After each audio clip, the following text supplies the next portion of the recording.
Crypto whales targeted in wave of home invasions near Vancouver. Okay, let's take a look at what's going on over here. Canadian police have warned of a pattern of home invasions near Vancouver targeting wealthy crypto investors, wherein thieves gain access by posing as delivery workers or authoritative figures to steal crypto holdings. The suspects appear to know the victims are heavily invested in crypto, know where they live, and are robbing them in their own homes. In each of the cases, the suspect gains access to a victim's home by posing as a delivery person or a person of authority.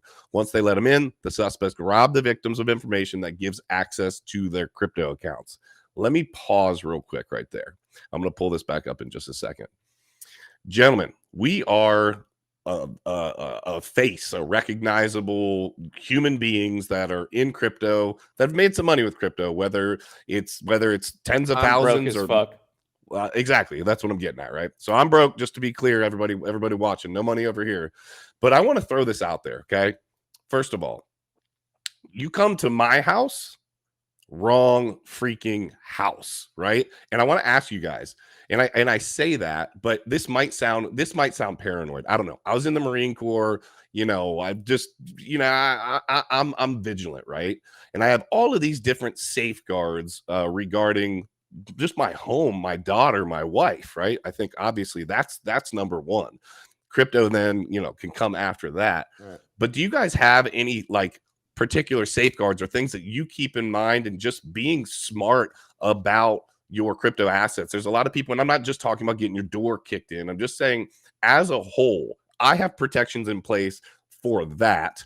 Down to actually, if I leave the house or I'm not in the house, my wife knows what to do. She knows where all the protection devices are and all the other things that come before that. Do you guys have a game plan in place to protect yourselves should any nefarious activities happen? Face. Yeah, not a minute goes by where I don't see everything around my house. So it's kind of, I've dealt with some pretty shitty situations. Luckily, knock on wood, I haven't had to do anything that crazy at my own place. Yeah. Hopefully never happens. But there is a definitely dark world out there. I'm sure you remember the story about, I can't even mention it because I don't want your shit to get banned.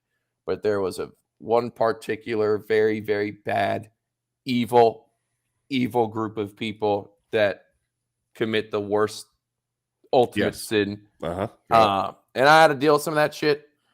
And dude, it's I always have my cameras on, and I don't even want to say too much about it. I don't even want to say anything. No, I'm not asking for your whole ops. But I certainly take you take it seriously, right? Sure do. 100%. Because as we push further and further into this revolution, people understand the idea of, hey, if this guy actually is his own bank, you know what I mean? I can go in and access that information by threatening him or his family or whatever. And what people need to realize is that, you just need to know where you're stepping up to the plate. Okay. Magic. What, do you have any safeguards that you put in place as well? I'm sure. I got doxxed in 2020 actually, and robbed. I don't know if you remember that story. No, Yeah. So I got doxxed in 2020, and a bunch of people sent me my address, a bunch of random accounts on Twitter and my DMs. And I do vaguely remember that. Yeah. I took my kids to drop them off at their mom's. It was 8 a.m. I came back. I was going to take some stuff to the Goodwill next town over. And when I came out, dude, they'd been in my house. They took my keys, my car, reported it to police, went and changed the locks that day. And I was in Overland Park that weekend, and they came back and tried to get in my home with the keys that they had taken from the car.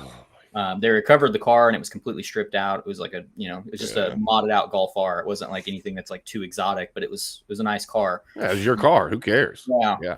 But so do I have safeguards? I got guns. I got a big 100-pound dog now. It's one of those things. Yeah, I'm not taking any chances there. But in terms of where I put my assets, I've got hot and cold wallets. I don't keep everything in one area. Obviously, I've got a little bit of the Uncle Eddie in me, where things might be buried out in the yard. You don't know. Right. Yeah. It's like, Oh, yeah, I'm with it, dude. I'm with it. I've got 2 English Mastiffs. Used to have 3, dude. so those are a little bit intimidating. And yeah, obviously all the other things that we're talking about. But